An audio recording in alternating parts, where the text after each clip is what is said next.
Hello friends, मेरा नाम संस्कृति गोयल है। जैसे कि आपने पार्ट 1 वीडियो में देख लिया होगा कि डोमेन नेम क्या होता है। आपको बेसिक नॉलेज तो ऑब्वियस सी बात है होनी चाहिए। व्हाट इज़ डोमेन, ब्लॉगिंग क्या होती है, बेसिकली ये सारी वीडियोस मैंने बना रखी है, आप मेरे चैनल पे जाके देख सकते हैं। सो आज के इस वीडियो में हम बात करेंगे कि डोमेन नेम, अगर आपको पता लग गया डोमेन नेम होता क्या है, सो उसके बाद हम सेकेंड स्टेप ये होता है डोमेन नेम हम ले कहाँ से। एंड इससे भी ज़्यादा मोस्ट इम्पोर्टेंट पार्ट ये होता है कि डोमेन नेम आप चूज कैसे करें। क्योंकि देखो क्या होता है, आप अगर कोई वेबसाइट आप बनाते हो और आप जस्ट बिगिनर हो, आपको वैसे तो किसी चीज़ के बारे में सोचने की जरूरत नहीं है। बेसिकली जब मैंने 3 साल पहले अपनी ब्लॉगिंग फील्ड में एंट्री हुई थी एंड मेरे को कोई नॉलेज नहीं थी, मेरे को ब्लॉगिंग से रिलेटेड कोई नॉलेज नहीं थी। सो मैंने एज अ जस्ट GoDaddy पे गई, डोमेन परचेज किया एंड उसे ब्लॉगर से कनेक्ट करके जस्ट स्टार्ट कर दिया। मेरे को कुछ नॉलेज नहीं थी, मैं और मेरे फ्रेंड करते हैं साथ में, सो मुझे कुछ नॉलेज नहीं थी। मैंने बस ब्लॉगिंग में एंटर किया, कुछ गाइडेंस नहीं थी, यूट्यूब से सीखा, सब कुछ सीखा। एंड सीखने के बाद मैंने पर्सनली ऑब्जर्व किया, पर्सनली चीज़ों को सेल्फ लर्न किया। एंड ब्लॉगिंग की फील्ड भी एक आपकी स्टडी की तरह होती है। जैसे आप ट्यूशन्स लगा लेते हो, आप कितनी मर्जी चीज़ें कर लो, बट उसमें आपको सीखना खुद से सीखना पड़ता है। तो ब्लॉगिंग में भी बेसिकली यही होता है। सो आप सोचो कि आप डोमेन कौन सा लें हम। आप मेरी तरह अगर मैंने जो गलती करी है आप वो गलती ना करो, तो इसलिए मैं अपना पर्सनल ओपिनियन आपके साथ शेयर कर रही हूँ। सो आप अगर ब्लॉगिंग की फील्ड में नहीं हो, आपको डोमेन खरीदना है, आप कौन सा डोमेन खरीदोगे? एंड .com खरीदोगे, .net खरीदोगे, .org खरीदोगे या .in? अब देखो जैसे टीनेजर्स होते हैं, उन्हें ब्लॉगिंग की फील्ड के बारे में कुछ नहीं पता होता है, जस्ट वो स्टार्ट करते हैं। सो उनके मन में क्या आता है, सबसे पहले .in तो इंडिया के लिए है and .com out of India. सबसे पहले हमारे माइंड में ये चीज़ आती है, बट ऐसा नहीं है। पर्सनली मैं आपको बताती हूँ ऐसा कुछ नहीं है। एंड मुझे नहीं पता आपने ऐसा सोचा नहीं सोचा, बट मैंने जब स्टार्ट की थी मैंने यही सोचा था कि .com आउट ऑफ इंडिया के लिए, .in अगर मैं इंडिया की टारगेट कर रही हूँ तो इंडिया के लिए, बट ऐसा कुछ नहीं है। आप कोई भी लो, गूगल पे क्या कुछ रैंक नहीं कर रहा है? गूगल पे .in भी रैंक कर रहा है, .com भी रैंक कर रहा है, .org भी रैंक कर रहा है, .net भी रैंक कर रहा है, इवन और भी अदर .store ऐसे बहुत सारे, वो सब रैंक कर रहे हैं। मैटर क्या करता है? मैटर ये करता है कि आपकी वेबसाइट किस कैटेगरी की है। मैटर ये करता है आपकी वेबसाइट में कौन सा कंटेंट है, कितना कंटेंट है, कितना पावरफुल आपकी वेबसाइट का कंटेंट है। बेसिकली आपकी वेबसाइट में जो कंटेंट है वो यूनिक कंटेंट होना चाहिए, नॉलेजेबल कंटेंट होना चाहिए, इंफॉर्मेटिव होना चाहिए एंड यूजर को उससे ऑब्वियसली कुछ हेल्प मिलनी चाहिए, तभी जाके वो गूगल में रैंक करती है। सो इसमें क्या होता है, आप सोचोगे कि कोई भी ले लेते हैं।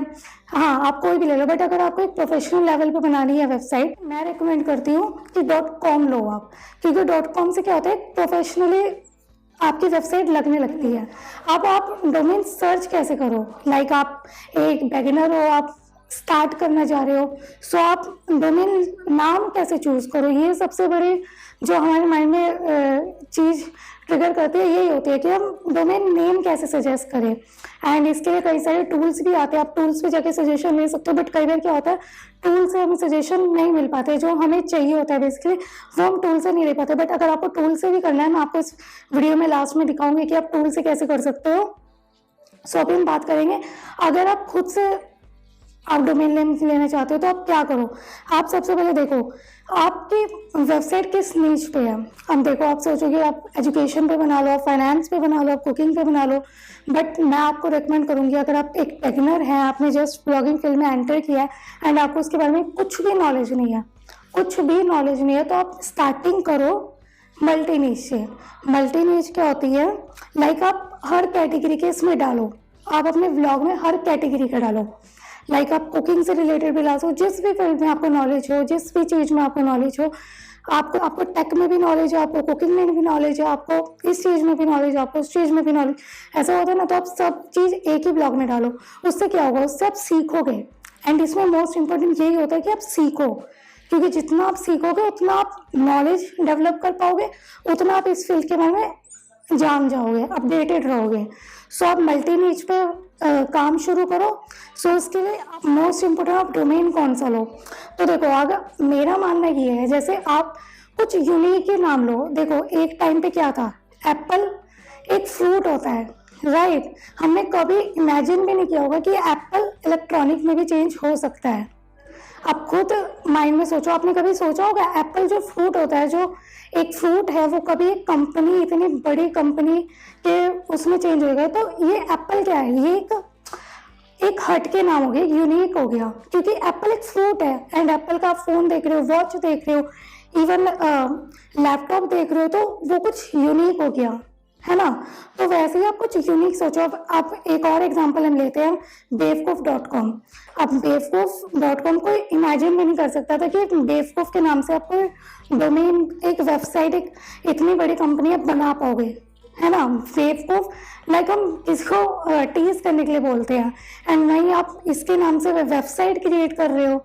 सो बिल्कुल यूनिक हो गया। मैं ये नहीं कह रही हूँ कि आप इसी नाम से शुरू कर दो, बेवकूफ या कोई अदर, आप बस यूनिक सोचो, कुछ ऐसा सोचो जो लोगों के माइंड में हिट करे, क्योंकि जो आपका डोमेन होगा ना, वही लोगों की नज़र में एक ब्रांड बनेगा। एंड ब्रांड के लिए आपको ऑब्वियस सी बात है, पहले वेबसाइट बहुत रियली होंगी जो अपने पहली वेबसाइट से इससे इस लेवल पे आ जाते हैं।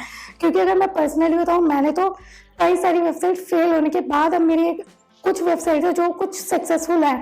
अभी मैं इतनी सक्सेसफुल नहीं हूँ इस फील्ड में, बट हाँ मैं सीख रही हूँ, मैं डेली अपडेट से सेल्फ लर्निंग कर रही हूँ। सो जाके मुझे अब समझ में आया, तो बहुत रेयरली चांसेस है कि आपकी पहली वेबसाइट में आप ये हो जाओगे। यहाँ पे मैं आपको डिमोटिवेट नहीं कर रही हूँ, बस आपको एक राइट वे बता रही हूँ, मैं अपना पर्सनल ओपिनियन आपके साथ शेयर कर रही हूँ। सो इसमें आप जैसे आप कुछ यूनिक नाम ढूंढ लो। अब आपने यूनिक नाम ढूंढ लिया, अब उसमें सेकंड पॉइंट क्या था, उसके कैरेक्टर्स जो है 8-9 से कम ही रखो, क्योंकि जितना छोटा आपका डोमेन होगा ना, उतना छोटा अच्छा रहेगा। एसईओ के लिए भी, गूगल को भी अच्छा लगता है अगर आपका डोमेन शॉर्ट हो। यूआरएल आपने सुना होगा कि जितना शॉर्ट होता है उतना अच्छा होता है। अगर एसईओ के पॉइंट ऑफ व्यू से सबसे ज़्यादा इंपॉर्टेंट चीज़ है ये कि आपका डोमेन शॉर्ट होनी चाहिए। सो ये 8 या 9 कैरेक्टर से छोटा ही रखना आप। सो इसमें क्या होएगा, आप 8 या 9 कैरेक्टर से अगर छोटा रखोगे तो ये एसईओ के पॉइंट ऑफ व्यू से काफ़ी बेस्ट डोमेन है। एंड अगर आप कोई नॉन वर्ड चूज कर रहे हो, लाइक अब मुझे सपोज मुझे वेबसाइट से रिलेटेड ब्लॉगिंग करनी है, वेबसाइट लर्निंग, मैं इसमें वेबसाइट लर्निंग चूज करती हूँ, ये लोगों के माइंड को पता होता है वर्ड, तो ये नॉन वर्ड हो गया। अब इसमें आप क्या कर सकते हो, आपको 15 to 16 कैरेक्टर से छोटा होना चाहिए। ये भी एक ट्रिक होती है एसईओ के पॉइंट ऑफ व्यू से, ये भी अच्छा होता है। मतलब इससे बड़ा आप रखोगे तो वो दिक्कत करेगा, इसलिए आपको डोमेन जितना हो सके शॉर्ट रखो एंड यूनिक रखो। अब हम बात करते हैं कि अगर आपको टूल से डोमेन आपको सजेशंस लेने हैं तो आप कैसे ले सकते हो। देखो यहाँ पे ये वेबसाइट्स आपके आगे खुल रही होंगे, इस आर्टिकल में आप जाओगे, जब नीचे आप इस टूल में क्लिक करोगे, आप इस लिंक पे क्लिक करो। सो उसके बाद आप इस वेबसाइट में चले जाओगे, यहाँ आप क्लिक करो, यहाँ पे आप सर्च कर सकते हो। सर्च में आपको कई सारे ऑप्शन मिल जाएंगे, आप कीवर्ड अपने 3 कीवर्ड डाल दो, उसके बाद आप सर्च करो, आपके पास ये आ जाएंगे लिस्ट, आपका डोमेन चूज होके आ जाएगा। आप इनमें से कुछ भी चूज कर सकते हो। सेम सेकेंड वेबसाइट में भी ऐसे ही होने वाला है, सब कुछ सेम है, आप सजेशंस ले सकते हो इसके वेबसाइट से। ये टूल्स है जो आपको सजेशन देता है। सबसे बड़ी बात, अब आप रेडी हो, आपने डोमेन चूज कर लिया है, अब आप उसको जाके, हमारा नेक्स्ट पॉइंट ये आता है, आप उसको जाके सोशल मीडिया पे देखो। आप इंस्टाग्राम चलाते हो, आप टेलीग्राम चलाते हो, आप ट्विटर चलाते हो, आप पिंटरेस्ट चलाते हो, आप सब जगह आप जाके इसका यूजर नेम देखो अवेलेबल है या नहीं है। क्योंकि क्या होता है, कई बार हम डोमेन परचेज कर लेते हैं बट उसके बाद हमारे सोशल नेटवर्क पे ये अवेलेबल नहीं होता है, सो वो हमें काफ़ी दिक्कत देता है हमारे यूजर्स को फाइंड आउट करने में। बट अगर आप एक बिगिनर हो, आपको इतनी टेंशन लेने की जरूरत नहीं है, आप चूज कर लो जो आपको डोमेन अच्छा लगा है। क्योंकि सोशल मीडिया स्टार्टिंग में बहुत कम लोग होते हैं जो स्टार्टिंग में सोशल मीडिया की तरफ प्रेफर करते हैं, बट अब स्टार्टिंग में अगर आप करो उससे भी आप अच्छा खासा ट्रैफिक ले सकते हो, तो आप उस पर एक बार चेक कर लो। आप चेक कर लेते हो सोशल मीडिया पे, तो आप इसके बाद आते हैं, आपने डोमेन चेक कर लिया, सोशल मीडिया पे भी आपने डोमेन सेलेक्ट भी कर लिया। अब लास्ट पॉइंट तो नहीं, क्योंकि लास्ट में मैं आपको एक प्रोटेक्ट भी बताऊंगी, बट उससे पहले आप डोमेन की मतलब ये कैसे जानोगे। देखो कई बार क्या होता है, आपको डोमेन ले लेते हो, ये मेरी पर्सनल गलती करी थी, मैं आपके साथ वही शेयर कर रही हूँ। आप कई बार डोमेन ले लेते हो बट आपने उसकी हिस्ट्री चेक नहीं की होती कि वो डोमेन हो सकता है जो मैंने सोचा डोमेन, वो ऑब्वियस सी बात है कि पहले भी किसी ने ले रखा होगा ऑब्वियस। सो उसकी हिस्ट्री कई बार क्या होता है, वो जिसने पहले ले रखा होगा ना, उसने क्या किया होगा, या तो हो सकता है उसने किसी वजह से बंद किया हो, या ये भी हो सकता है नेगेटिव पॉइंट ये हो सकता है कि गूगल ने क्या पता उसके ऊपर कुछ उसे ब्लैकलिस्ट में किया हो, है ना। तो हमें ये सब चीज़ें जाननी ज़रूरी है कि वो डोमेन बंद किस वजह से हुआ है।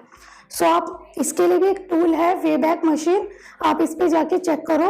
आपको यहाँ पे डोमेन नेम डालना है जो आपने सेलेक्ट किया है, फिर आप उसकी हिस्ट्री चेक कर सकते हो। आपको स्क्रीन पे दिख रहा होगा, पूरी इसकी हिस्ट्री चेक करो, जैसे जैसे स्क्रीन पे हो रही है आप उसके चेक करो। एंड अगर वो पास्ट में चल रहा है तो मैं सजेशन करूँगी, अगर आप एक बिगिनर हैं आप उसकी तरफ मत जाइए।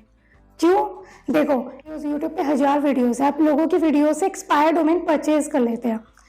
एक्सपायर डोमेन आप काफ़ी अच्छे रेट में भी परचेज कर सकते हैं, बट आप आपका पास में डोमेन चल रहा था तो आप फुल परचेज करेंगे तो उससे क्या होगा, उससे प्रॉफिट भी हो सकता है। मैं ये नहीं कह रही हूँ कि उसका प्रॉफिट नहीं है, ऑब्वियस सी बात है प्रॉफिट होगा, बट उसका नेगेटिव पॉइंट भी है। नेगेटिव पॉइंट क्या है, अब जैसे आपने पास से कोई डोमेन जो चल रहा था वो बाय चांस गूगल ने उसको ब्लैकलिस्ट कर रखा है, आपने वही परचेज कर लिया तो वो तो आपके लिए हार्मफुल हो गया, क्योंकि आप एक बिगिनर हो, आपको कोई इतनी नॉलेज भी नहीं है एंड कोई आपको गाइड करने वाला भी नहीं है। फिर आप वही डोमेन ले लोगे, आपको गूगल की तरफ से काफ़ी सारे इश्यूज मिलेंगे, गूगल आपको वार्निंग देगा, कुछ भी हो सकता है।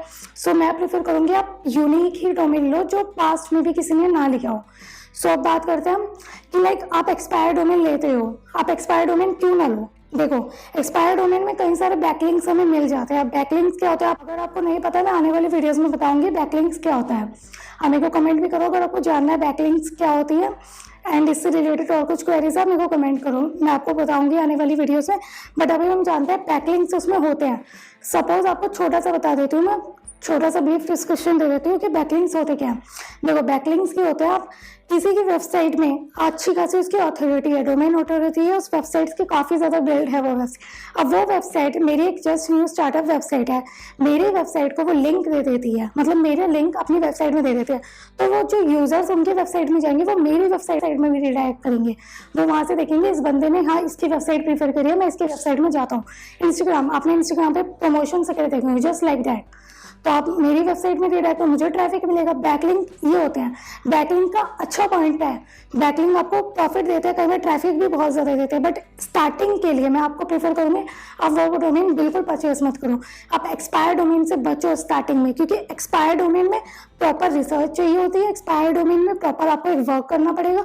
बट आप अगर एक बिगिनर हो आप इस फील्ड में मत जाओ, पहले सीखो एसईओ क्या होता है, आप पहले ब्लॉगिंग की फील्ड में घुसो, आप इन चीज़ों के बारे में जानो, एक अच्छा खासा अपना एडसेंस प्रूफ अकाउंट करो, उसके बाद जाके आप एक्सपायर डोमेन की तरफ मूव करो अगर आपको एक्सपीरियंस लेना है। बट स्टार्टिंग में आप इग्नोर करो इसे जितना हो सके। एंड फिर अब बात करते हैं प्रो टिप की। देखो आप अगर आपको डोमेन सेलेक्ट कर लिया, आपने अपने डोमेन ले भी लिया, आपने चूज कर लिया डोमेन, तो आप गूगल में जाओ, सर्च करो। आपको प्रेफर करूंगी मैं कि आप कुछ अच्छी वेबसाइट से ही डोमेन लो, GoDaddy, होस्टिंगर, इन वेबसाइट से ही आप डोमेन लो। क्योंकि क्या होता है स्टार्टिंग आप कर लेते हो, अब आप किसी चीफ वेबसाइट की तरफ जाओगे वो आपको काफ़ी सारे इश्यूज क्रिएट करके देंगे। बट ये जो वेबसाइट है इनकी जानकारी यूट्यूब पे गूगल पे है ऑलरेडी। आपको अगर कुछ समझ नहीं आएगा आप गूगल पे सर्च करोगे, यूट्यूब पे आप सर्च करोगे, आप मेरे से पूछ सकते हो। सो मैं आपको गाइड कर पाऊंगी, इसलिए यूट्यूब पे हज़ारों वीडियोज़ है इन वेबसाइट्स के ऊपर, तो आपको अच्छे से समझ आ पाएंगी चीज़ें। बट आप अगर अननोन साइट से ले लेते हो, फिर यूट्यूब पे आपको उसके बारे में कोई वीडियो ना मिले, गूगल पे कोई नॉलेज ना मिले, तो आप वहाँ पे थोड़े से अटक जाओगे, आपको थोड़ी सी मेंटली आप इस फील्ड के बारे में थोड़ा सा नेगेटिव सोचने लगोगे। सो आप स्टार्टिंग रेप्यूटेबल साइट से ही करो, GoDaddy से करो, होस्टिंगर से करो। बट हाँ प्रो टिप मेरी ये है, आप उससे पहले गूगल पे सर्च करो कि कूपन कोड, ऑफकोर्स ये साइट कुछ ना कुछ डिस्काउंट चलाई रहती है, अगर आप फर्स्ट टाइम परचेज करो आपको ऑफर मिलेगा, बट नेक्स्ट टाइम आपको नहीं मिलेगा। बट आप गूगल पे भी सर्च करो अपने कूपन, अगर आपको वेबसाइट पे शो नहीं होते हैं आप गूगल पे सर्च करो इसके कूपन। इवन कुछ भी आप परचेज करते हो ऑनलाइन, सो आप उसके कूपन जरूर गूगल पे निकालें, इससे आपको कुछ सम एडिशनल डिस्काउंट आपको मिल जाता है जो काफ़ी प्रॉफिटेबल होता है। एंड यहीं पे हमारी वीडियो खत्म होती है। एंड अगर आपको वीडियो पसंद आएगा आप इसे लाइक करें एंड चैनल को सब्सक्राइब भी करें। एंड अगर आपको ब्लॉगिंग से रिलेटेड कोई क्वेरीज है एंड कोई भी डाउट है आपके मन में, आप मेरे को ईमेल करिए, मेरे को इंस्टाग्राम पे भी मैसेज कर सकते हैं, या आप कमेंट करिए, मैं आपको क्वेरी को सॉल्व करने की कोशिश करूँगी। सो मिलते हैं आने वाली वीडियोज़ में। Thanks for watching my video.